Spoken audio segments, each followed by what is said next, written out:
सफलता के कारण। Reasons of Mendel's success. Mendel से पूर्व भी अन्य वैज्ञानिकों ने संकरण प्रयोग किए थे, किंतु उन्हें सफलता प्राप्त नहीं हुई। मेंडल एक जैव वैज्ञानिक नहीं होने के बावजूद भी उन्होंने इस क्षेत्र में सफलता अर्जित की। इसके निम्न कारण थे। फर्स्ट, मेंडल ने प्रयोग के लिए मटर का चयन किया। मटर का पुष्प की संरचना दृष्टि से संकरण हेतु अधिक उपयुक्त था।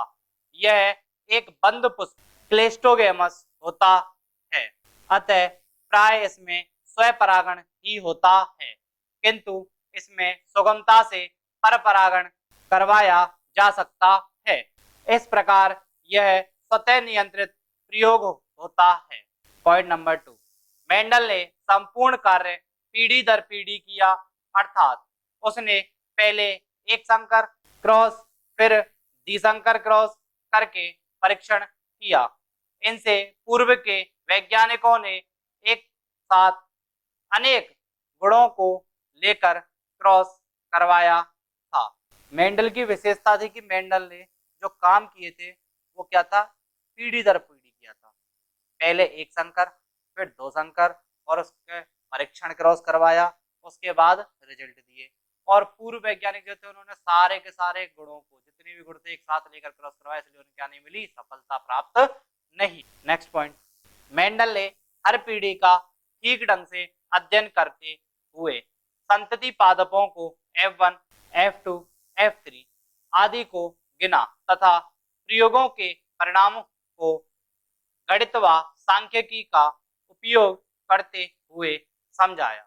पॉइंट नंबर 4, मेंडल ने व्युत्क्रम या पारस्परिक क्रॉस, रेसिप्रोकल क्रॉस व परीक्षण क्रॉस का भी साथ साथ अध्ययन किया।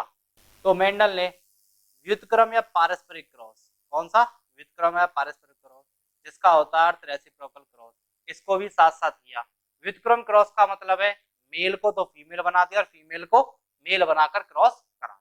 अगला पॉइंट, उन्होंने पीढ़ी दर पीढ़ी का लेखा जोखा रखा। नेक्स्ट पॉइंट, वैसे मेंडल भाग्यशाली थे क्योंकि उन्होंने जिन 7 जोड़ी लक्षणों का चयन कर अध्ययन किया वे सभी गुण मटर में अलग अलग गुणसूत्रों पर पाए जाते हैं। अगला टॉपिक है वंशागति का क्रोमोसोम सिद्धांत, chromosomal theory of inheritance. Mendel ने प्रयोगों के आधार पर यह प्रदर्शित किया कि पैतृक लक्षणों की वंशागति कारकों पर निर्भर होती है, परंतु वे इनकी उपस्थिति का भौतिक प्रमाण नहीं दे पाए तथा यह भी नहीं बता पाए कि वे किस पदार्थ की बनी होती हैं। इन सब का मेंडल को ज्ञान नहीं था क्योंकि गुणसूत्र, कोशिका विभाजन या अर्धसूत्री विभाजन, केंद्रक, जीन आदि सभी प्रक्रियाओं की खोज बाद में हुई। इस क्षेत्र में हुई खोजों का वर्णन अग्र प्रकार से है। पहला, रॉबर्ट ब्राउन। कौन, रॉबर्ट ब्राउन ने 1831 में ऑर्किड की जड़ों में केंद्रक की खोज की। किसने की थी, रॉबर्ट ब्राउन ने 1831 में। किसकी जड़ों में, ऑर्किड। अगला पॉइंट, हॉफ मिस्टर ने 1848 में, इसमें 1848 में केंद्रकीय तंतुओं को देखा जिन्हें वॉल्डेयर 1888 ने गुणसूत्र नाम दिया। अगला पॉइंट, स्ट्रॉसबर्गर ने 1873 में बताया कि केंद्रकों की उत्पत्ति पूर्व उपस्थित केंद्रक से होती है। हार्टविग ने समुद्री आर्चिन, किस पे, सी आर्चिन में निषेचन के दौरान 2 केंद्रकों, एक शुक्राणु का तथा दूसरे अंडे का में संलयन होने बताया। अगला, फ्लेमिंग 1882 ने कायिक कोशिकाओं में केंद्रक विभाजन को सूत्री विभाजन, माइटोसिस या समसूत्री विभाजन कहा।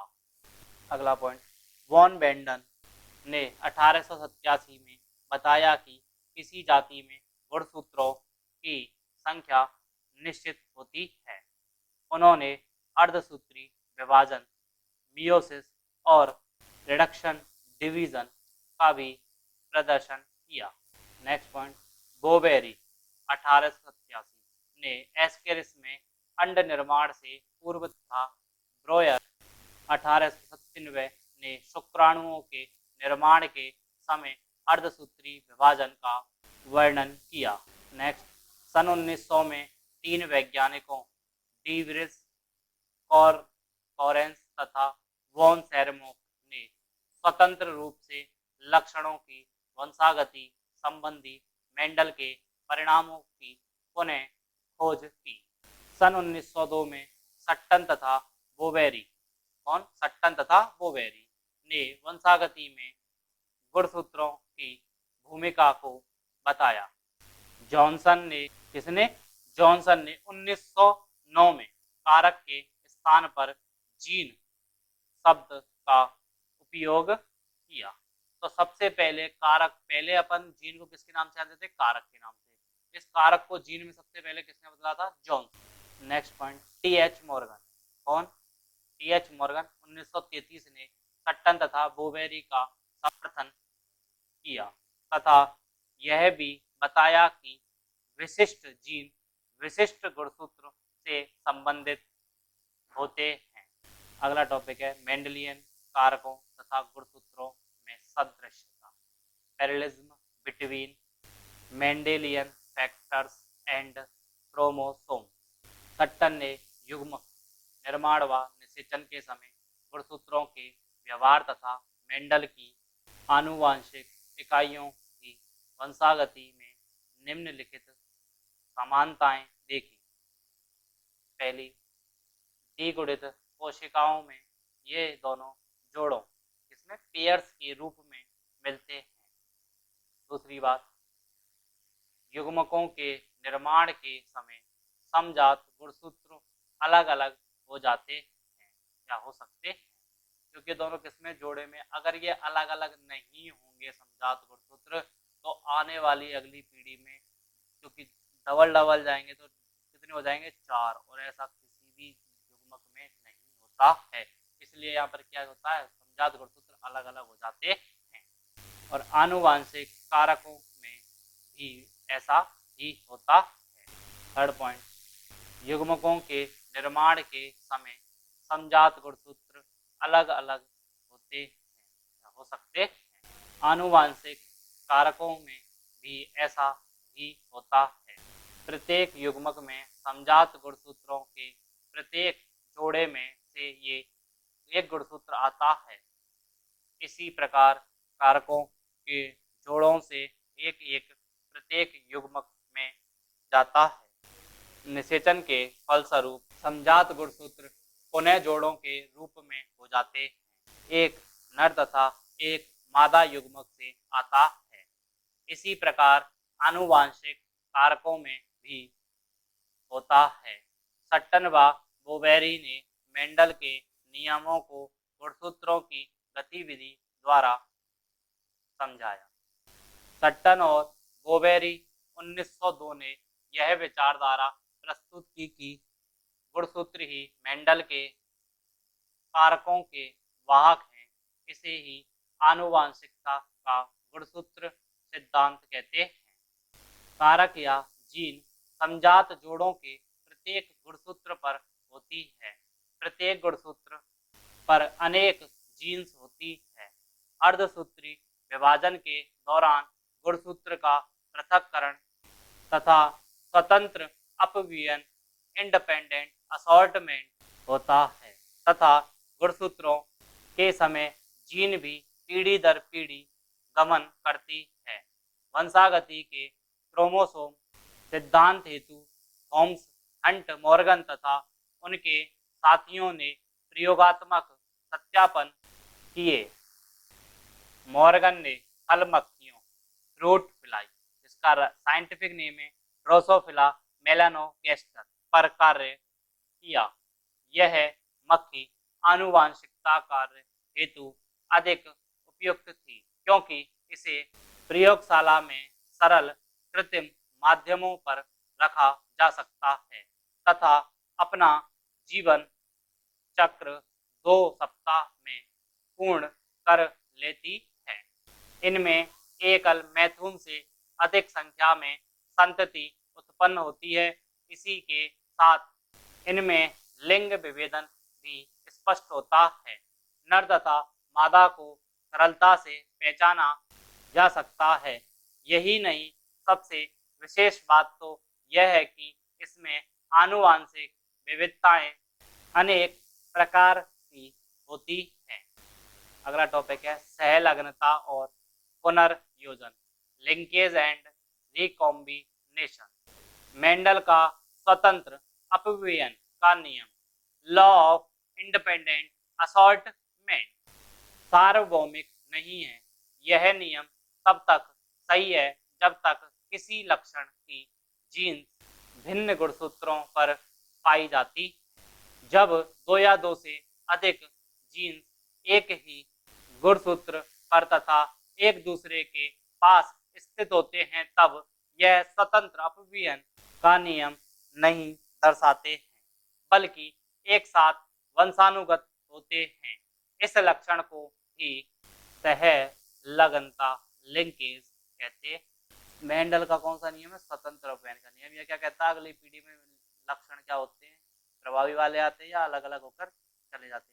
लेकिन जब क्या होती है, जब एक दो या दो से अधिक जीन किस पे हो, एक ही गुणसूत्र पर हो, तो उस स्थिति में स्वतंत्र अपव्ययन नहीं दर्शाता। उस स्थिति में स्वतंत्र अपव्ययन का नियम क्या हो जाता है? फेल हो जाता है। उस स्थिति में कौन दर्शाता है? एक साथ वंशानुगत होते हैं लक्षण, तो उस स्थिति को कहते हैं अपन सहलग्नता। टी.एच. मॉर्गन व उनके साथियों ने ड्रोसोफिला पर लिंग सहलग्नता जीनों के अध्ययन के लिए अनेक द्विसंकर क्रॉस किए। ये मेंडल द्वारा मटर में किए गए द्विसंकर क्रॉसों के समान थे। जैसे मॉर्गन ने पीले शरीर और श्वेत आंखों वाली मक्खियों का संकरण भूरे शरीर और लाल आंखों वाली मक्खियों के साथ किया व फिर F1 संततियों को आपस में क्रॉस करवाया। उन्होंने देखा कि ये दो जीन जोड़ी एक दूसरे से स्वतंत्र विसंयोजित नहीं हुई और F2 का अनुपात 9:3:3:1 से काफी भिन्न मिला। 9:3:3:1 का अनुपात तो दो जीनों के स्वतंत्र कार्य करने पर ही प्राप्त होता है। ड्रोसोफिला पर प्रयोगों के आधार पर मॉर्गन ने यह सिद्ध किया कि जीन गुणसूत्रों पर स्थित होते हैं तथा एक ही गुणसूत्र पर स्थित सभी जीन एक ही युग्मक में आने का प्रयत्न करते हैं। एक ही गुणसूत्र पर स्थित जीनों में स्वतंत्र अपव्ययन नहीं होगा। ऐसे जीनों को सहलग्नी जीन, लिंकेड जीन्स कहते हैं तथा इस प्रक्रिया को सहलग्नता लिंकेज कहा जाता है। जैसा कि जानते हैं कि अर्धसूत्री विभाजन के समय, कौन से विभाजन के समय? अर्धसूत्री विभाजन के समय जो अपन समजात गुणसूत्र लिए, गुणसूत्र हमेशा किसके रूप में होते हैं? जोड़े के रूप में। समजात गुणसूत्रों में परस्पर सूत्र युग्मन, किसके द्वारा? सूत्र युग्मन होता है, जिसके बाद गुणसूत्र क्या हो जाते हैं? पृथक होकर पृथक पृथक युग्मों में चले जाते हैं। सूत्र युग्मन के दौरान गुणसूत्रों के खंडों का विनिमय होता है। ऐसी स्थिति में गुणसूत्र पर पास पास स्थित जीनों के अलग अलग होने की संभावना बहुत कम हो जाती है, परंतु एक दूसरे से दूर स्थित जीनों के पृथक्करण की संभावना अधिक होती है। अतः गुणसूत्रों पर दो जीन जितनी निकट होंगी उनके बीच सहलग्नता उतनी ही अधिक होगी। मॉर्गन ने यह भी ज्ञात किया कि एक गुणसूत्र पर स्थित होने पर भी कुछ जीन जोड़ी में अधिक सहलग्नता होती है अर्थात पुनर्योजन रिकॉम्बिनेशन बहुत कम होता है। नेक्स्ट उदाहरण, अर्थात उन्होंने अनुभव किया कि श्वेत और पीली जीन जोड़ी में सहलग्नता अधिक थी व इनमें पुनर्योजन 1.3% था, जबकि श्वेत और लघुपंख जीन का पुनर्योजन अनुपात 33.2% था, अर्थात इनमें सहलग्नता कम थी। नेक्स्ट पॉइंट, मॉर्गन के शिष्य, किसके शिष्य थे मॉर्गन के शिष्य? कौन? एल्फ्रेड स्टीवेंट ने एक ही गुणसूत्र के जीन युग्मों की पुनर्योजन आवृत्ति को जीनों के बीच की दूरी का माप मानकर गुणसूत्र में इनकी स्थिति के चित्र रिकॉम्बिनेशन मैप बनाए थे। बहुजीनी वंशागति, पॉलियोजीन्स इनहेरिटेंस। जब एक विशेषक आकृति या लक्षण एक जीन द्वारा नियंत्रित होता है तो इसे एकल जीनी वंशागति वंशानुक्रम कहते हैं। बहुत से विशेषक आकृति या लक्षण बहुत से अलग अलग प्रकार के जीनों द्वारा नियंत्रित होते हैं। उदाहरण के तौर पर मनुष्य में त्वचा का रंग व गेहूं के दाने का रंग कई जीनों के संयुक्त प्रभाव के कारण होता है। उनमें से कोई भी अकेले प्रभावी नहीं होता है। एक विशेषक या लक्षण को प्रभावित करने वाले बहुजीन पॉलीजीन्स अलग अलग गुणसूत्रों में पाए जाते हैं। ये सभी जीन कुल प्रभाव प्रकट करने में समान व संचयी योगदान देते हैं। अनेक जीनों के शामिल होने के अतिरिक्त पर्यावरण का प्रभाव भी महत्वपूर्ण होता है। मानव त्वचा रंग द्रव्य में बहुत गोरेपन में बहुत कालेपन के बीच अविचित्र परिवर्तन होता है। बहुत जीनों द्वारा नियंत्रित इस प्रकार की वंशानुगत को मात्रात्मक वंशागति क्वांटिटेटिव इनहेरिटेंस या बहुजीनी पॉलियोजीन्स अर्थात बहुत से जीनों के कारण उत्पन्न वंशागति इनहेरिटेंस कहते हैं। सीवी डेवनपोर्ट ने 1913 में अमेरिका श्वेत एवं निग्रो लोगों काली त्वचा वाले में रंग की वंशागति पर अपना प्रयोग किया। इन्होंने पाया कि मनुष्य की त्वचा का रंग 3 पृथक जीनों के द्वारा नियंत्रित होता है। त्वचा का निग्रो रंग काला समयुग्मजी प्रभावी ए बीबी कैपिटल सीसी अवस्था में होता है तथा श्वेत रंग सफेद रंग समयुग्मजी अप्रभावी small A small B small C अवस्था में होता है। विषम युग्मजी अवस्था capital A capital B capital C मध्यम प्रकार संकर मुलेटेटो के लक्षण प्रदर्शित करते हैं। इस प्रकार जीनोटाइप में प्रत्येक प्रकार के जीन की उपस्थिति उस व्यक्ति की त्वचा के गहरे अथवा हल्के रंग का निर्धारण करेगी। अतः यह बहुजीनी वंशागति दर्शाती